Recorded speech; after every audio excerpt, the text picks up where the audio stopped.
Bali. Pila ka na. Sobra kasi ang iba wala nang halos na damage lahat. Dumapa ang bahay namin. Dumapa talaga. Oh. Wala na, hindi ka na makapasok sa loob dahil nadapa talaga ang bahay. Kuan talaga ito, natirahan namin. Irobit ito. Balik sa dati kahit konti lang.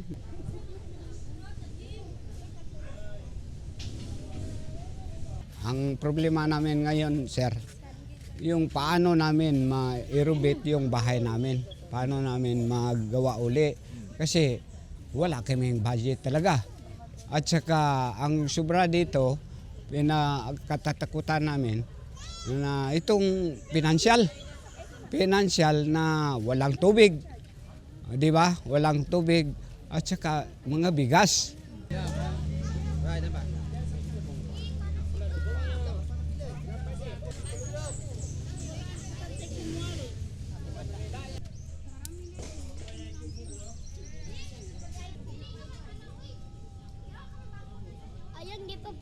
Kahit naman kunti na mga ayuda, wala rin kahit kunti. Walang nadating. Ewan ko lang kasi ang sabi nila, ang mga daanan ng mga karsada dito ay nasira-sira. Kaya ganoon talaga siguro, hindi sila nakaabot dito dahil sa mga daanan.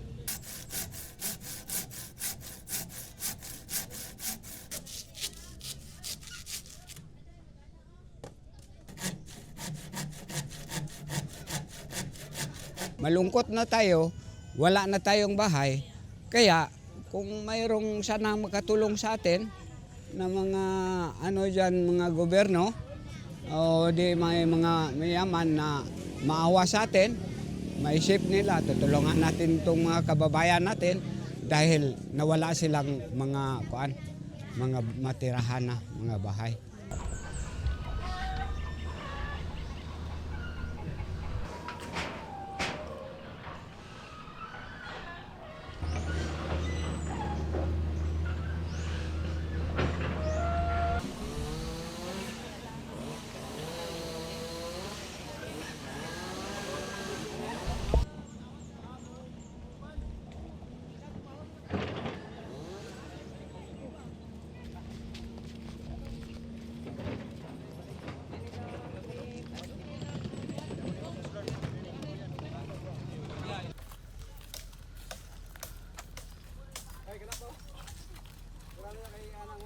For more such videos, subscribe to the NewsX YouTube channel, hit the bell icon.